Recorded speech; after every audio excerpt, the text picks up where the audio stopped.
Hello everyone, स्वागत है आप सभी का पीसीएस बाई तरुण में। जैसे कि आप सभी को पता है कि हम यूपी पीसीएस की करंट अफेयर की टेस्ट सीरीज लगा रहे हैं और आज की जो हमारी टेस्ट सीरीज है पर्यावरण और करंट अफेयर संबंधित क्वेश्चन होने वाले हैं, क्योंकि प्रीवियस वीडियो में भी इससे ही संबंधित थी और आज भी इससे ही संबंधित है। इसके बाद हमारी फिर ज्योग्राफी की आएगी। अब इसके खत्म होने के बाद फिर हमारी जो वीडियो आएगी वो ज्योग्राफी की आएगी। बहुत इंपॉर्टेंट क्वेश्चन है, वहां पर ध्यान से देखिएगा। तो आज हमारे 100 नंबर से चालू होंगे और 100 से लेकर 150 तक हम एक वीडियो में 50 क्वेश्चनों को कवर करते हैं। तो चैनल को लाइक शेयर सब्सक्राइब कर लीजिए, मुझे मोटिवेशन मिलता है, शेयर करोगे तो अच्छा लगेगा। बाकी हमारे टेलीग्राम चैनल से भी आप ज्वाइन कर सकते हो। आज का हमारा पहला क्वेश्चन है, कौन सा कानून राष्ट्रीय हरित अधिकरण के क्षेत्र में आता है। एक कानून है, लॉ है, जो राष्ट्रीय हरित अधिकरण नेशनल ग्रीन ट्रिब्यूनल के क्षेत्र में आता है। कौन कौन से कानून है अगर यहाँ पर बात करें हम, तो जैव विविधता अधिनियम 2002 आता है, ध्यान रखिएगा। जल उपकर अधिनियम 1977 आता है, ध्यान रखिएगा। और कौन सा आता है, सार्वजनिक दायित्व बीमा अधिनियम 1991 आता है। तो आपका ऑप्शन यहाँ पर 1 2 3 होगा। ये प्रीवियस वीडियो में ये वाला क्वेश्चन हो चुका था, ठीक है। अब यहाँ से शुरुआत करते हैं। स्टॉकहोम अभिसमय के संदर्भ में निम्नलिखित में से कौन सा कथन सही है। स्टॉकहोम की बात कर रहा है कि इसके संदर्भ में कौन सा कथन सही है। स्टॉकहोम जो अभिसमय, सबसे पहले तो ये इतना थोड़ा सा आपको हिंट कर देता हूँ याद करने के लिए, 17 मई 2004 को इसको लागू किया गया था, ठीक है। अब इसको ध्यान रखना। अब इसमें बात करें तो ग्रीन हाउस गैस के उत्सर्जन को कम करने के लिए एक वैश्विक संधि, गलत। वैश्विक पर्यावरण सुविधा स्टॉकहोम अभिसमय के लिए अंतरिम वित्तीय तंत्र के रूप में कार्य करती है। केवल यहाँ पर दूसरा वाला ऑप्शन सही है, ठीक है, पहला वाला गलत है।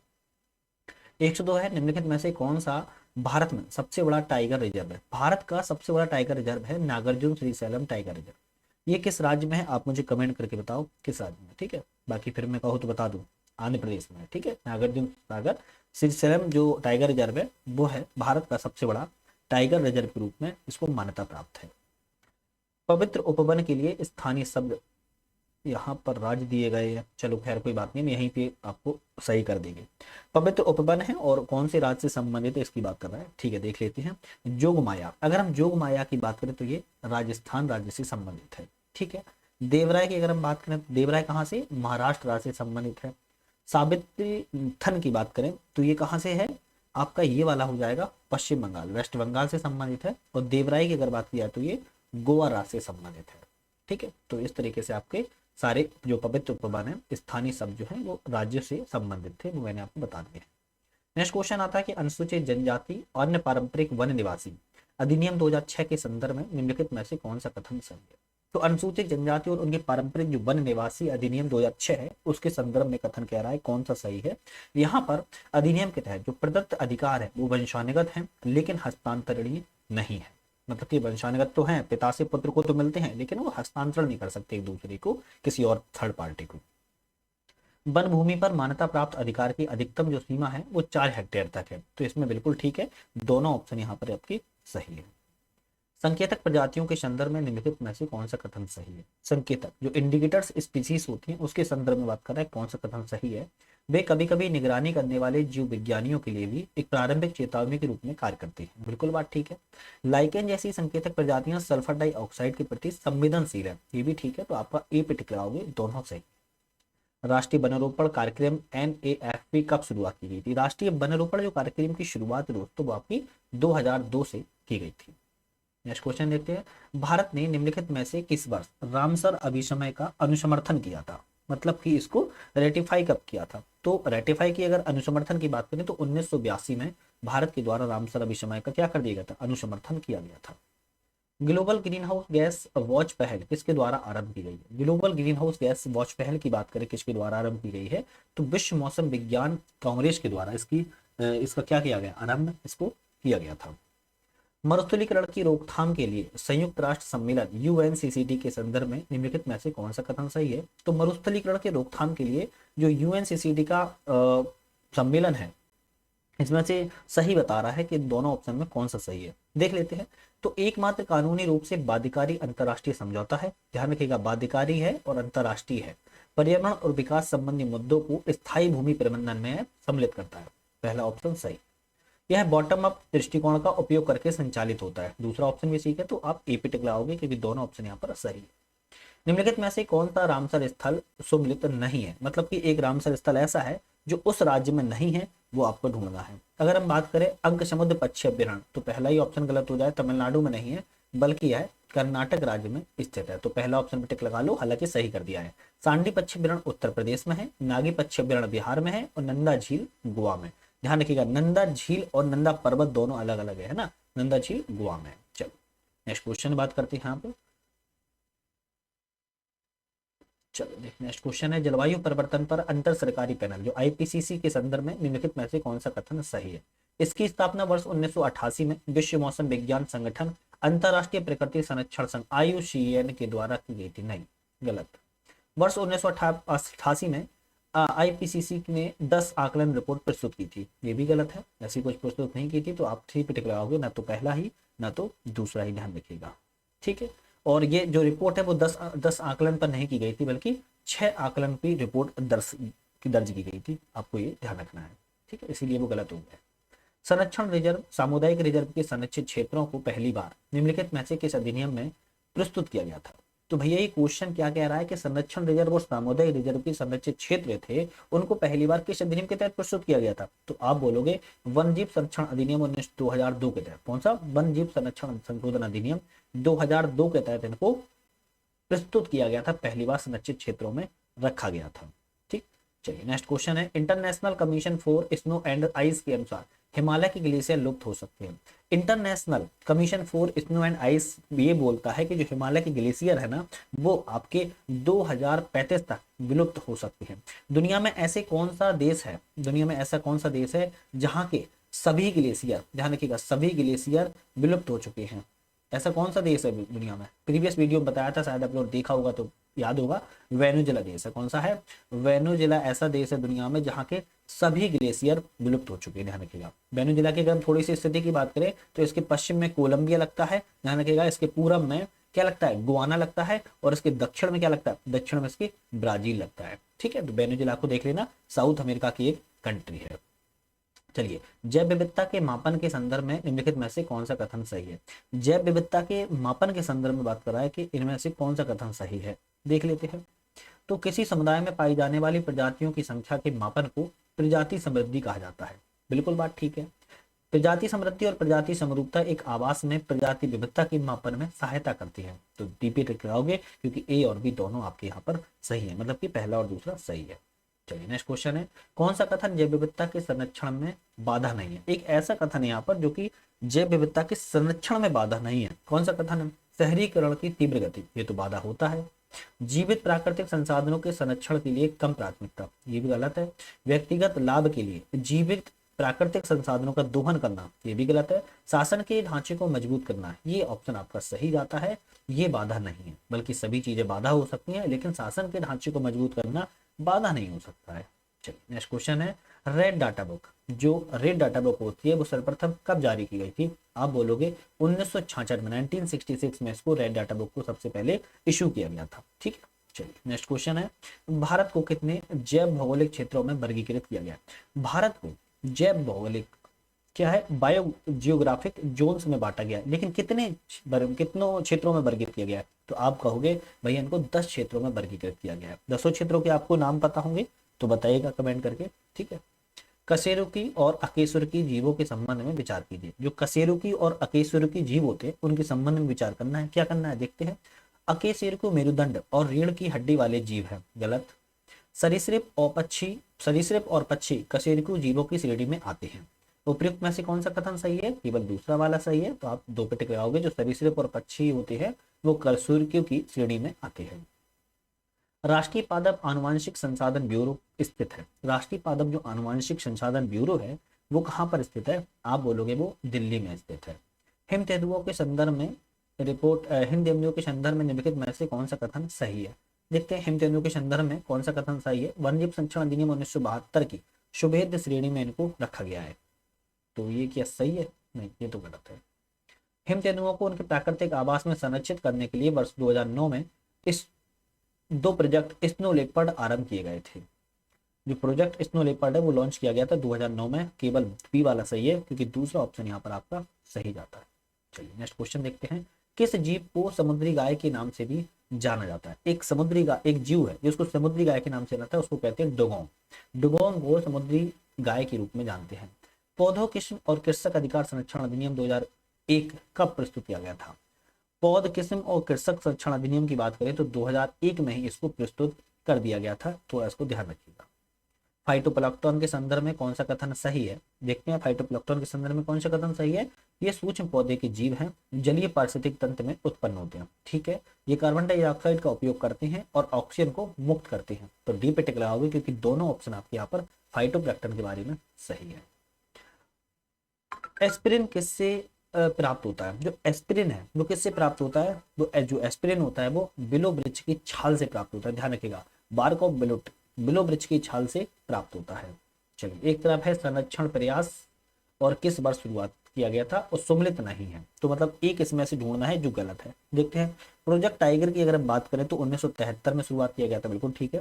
प्रोजेक्ट अगर एलिफेंट की बात करें तो 1992 में शुरुआत किया था, ये भी ठीक है। टी सी टर्टल प्रोजेक्ट की बात करें तो 1999 में शुरुआत किया था, ये भी ठीक है। प्रोजेक्ट राइनो 2008 में नहीं किया गया था, प्रोजेक्ट राइनो की शुरुआत 2005 में की गई थी, तो डी वाला ऑप्शन गलत था, वो भी सही हो चुका है। चलिए नेक्स्ट क्वेश्चन को देखते हैं। महासागरीय अम्लीकरण परिणाम है। महासागरीय अम्लीकरण किसका परिणाम है? हाइड्रोजन आयन की सांद्रता में वृद्धि, बिल्कुल बात ठीक है।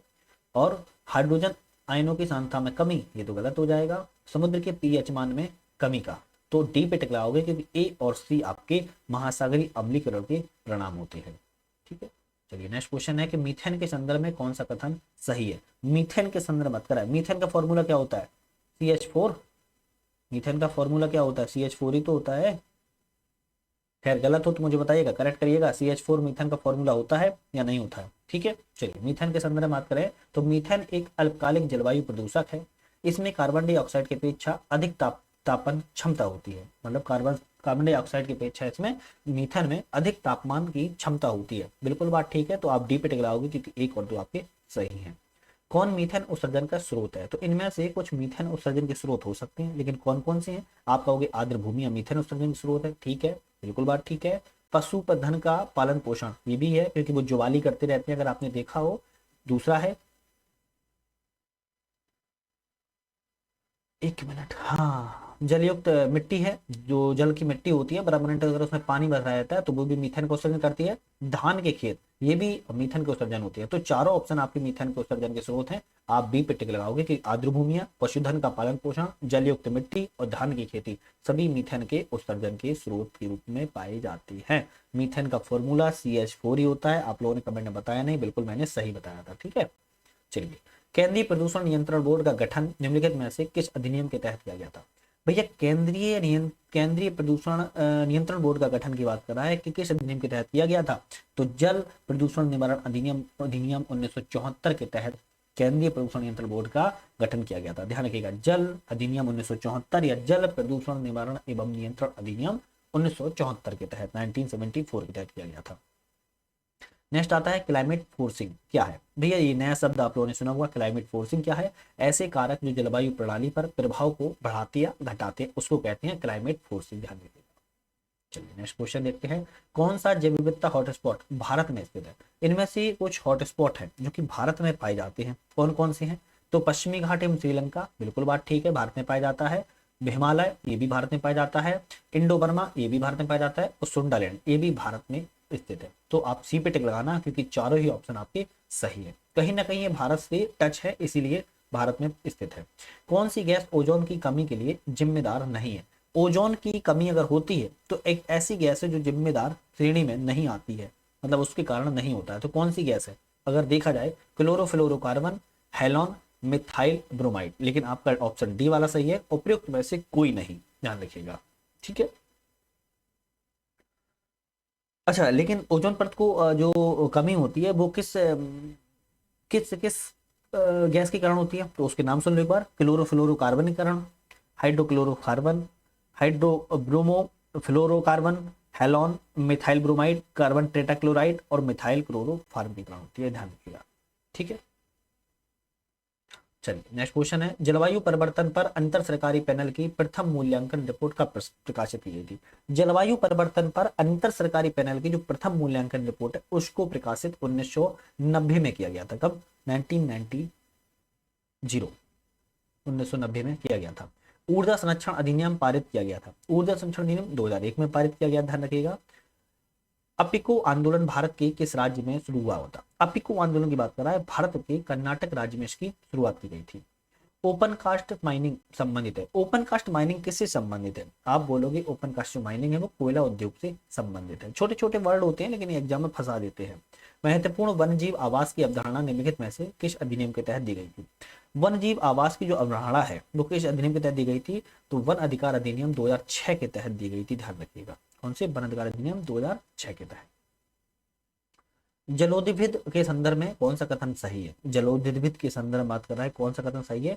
ये झील पारिस्थितिकी में पाए जाने वाले बहुकोष्ठीय पादप है, बिल्कुल बात ठीक है। जलोदीभिद की उपस्थिति जल की खराब गुणवत्ता को इंगित करती है, गलत, केवल आपका ए वाला ऑप्शन सही है। झील पारिस्थितिकी के निम्नलिखित में से किस क्षेत्र में सूर्य का प्रकाश नहीं मिलता है? झील पारिस्थितिकी के ऐसा एक क्षेत्र है जहां पर सूर्य का प्रकाश नहीं मिलता है, वह कौन सा क्षेत्र है? वह है प्रोफ मंडल क्षेत्र। कौन सा है? प्रोफ मंडल क्षेत्र जोन को कहते हैं। वहां पर क्या है? शीतल वाला जल क्षेत्र है, वहां पर प्रकाश सूर्य का नहीं मिलता है। मीठे जल के अध्ययन को क्या कहते हैं? भैया ये अच्छा क्वेश्चन है, मीठे जल के अध्ययन को क्या कहते हैं? बताइए, मीठे जल के अध्ययन को क्या कहते हैं? सर्वविज्ञान या लिम्नोलॉजी कहती है, ध्यान रखिएगा, ठीक है। चलिए नेक्स्ट क्वेश्चन की बात करते हैं। यहाँ पर निम्नलिखित में से किसे अंतर्राष्ट्रीय जैव विविधता दिवस के रूप में जाना जाता है? अंतर्राष्ट्रीय जैव विविधता दिवस के रूप में बात कर रहा है, किसको जाना जाता है? आप बोल देना, किसको जाना जाता है? 22 मई को रूप में जाना जाता है। कब? 22 मई को। 16 सितंबर को क्या मनाया जाता है? ओजोन दिवस मनाया जाता है, ध्यान रखिएगा। 22 अप्रैल क्या मनाता है? विश्व पृथ्वी दिवस मनाया जाता है। और अगर बात करें 21 मार्च को क्या मनाया जाता है? तो विश्व वानिकी दिवस मनाया जाता है। और 22 मई को अंतर्राष्ट्रीय जैव विविधता दिवस के रूप में मनाया जाता है, ठीक है। चलिए नेक्स्ट क्वेश्चन है, कौन सा माइक या साइट्स राज्य सही ढंग से मेल नहीं खाता है? मतलब एक तरफ साइट्स है, एक तरफ राज्य है, लेकिन एक गलत है। कौन सा गलत है? देवमाली आंध्र प्रदेश में नहीं है। तो देवमाली कहाँ है? देवमाली अरुणाचल प्रदेश में है। कहाँ पर है? अरुणाचल प्रदेश में है, ध्यान रखिएगा। तो ये ऑप्शन आपका गलत था, वो सही कर दिया है। चिरांग रेपू असम में है, मयूरभंज उड़ीसा में है और शिवालिक उत्तराखंड में है। चलिए, भारत में सामाजिक वानिकी शब्द का सर्वप्रथम प्रयोग किया गया था। भारत में जो सामाजिक वानिकी शब्द का प्रयोग है वो 1976 में 1976 में इसका प्रयोग किया गया था।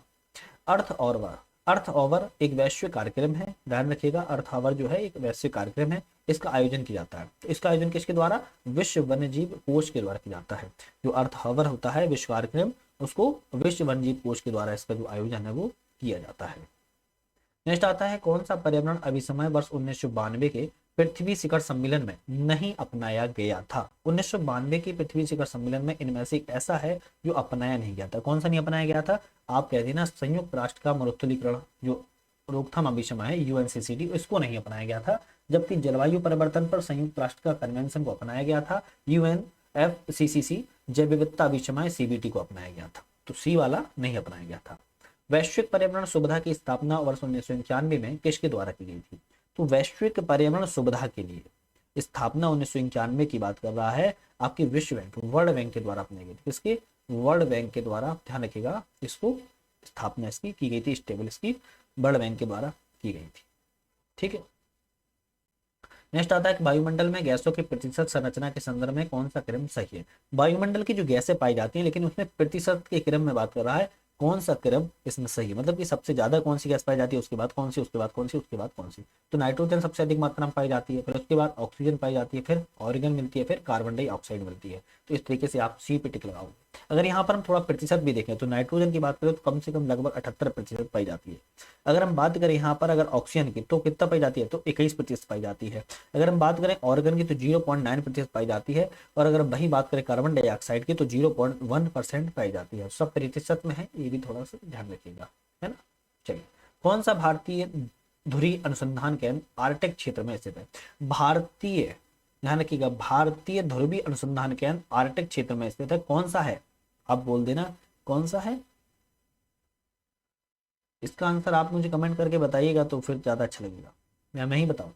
चलो बता देता हूँ, हिमाद्री, ठीक है, थोड़ा ध्यान रखिएगा, हिमाद्री है। चलिए, आज का हमारा अंतिम क्वेश्चन रहेगा, निम्नलिखित सूची फर्स्ट और सूची द्वितीय है, कौन सा यहाँ पर मिलान करना है, कौन सा कहाँ पर है, देख लेते हैं, कोई दिक्कत नहीं है।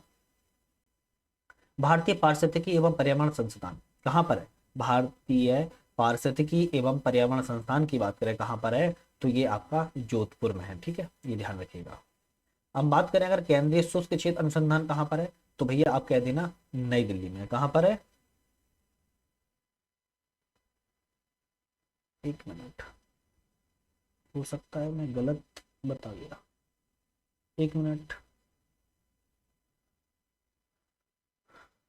एक, चलिए फिर से देख लेते हैं। भारतीय वन प्रबंधन संस्थान की सबसे पहले बात करें तो कहाँ पर है, ये आपका भोपाल में है। कहाँ पर है, भोपाल में। ठीक है, उसके बाद देखा जाए अगर हम देखें राष्ट्रीय पर्यावरण अभियांत्रिकी अनुसंधान संस्थान कहाँ पर है, तो आपका ये नागपुर में है। कहाँ पर है, नागपुर में है।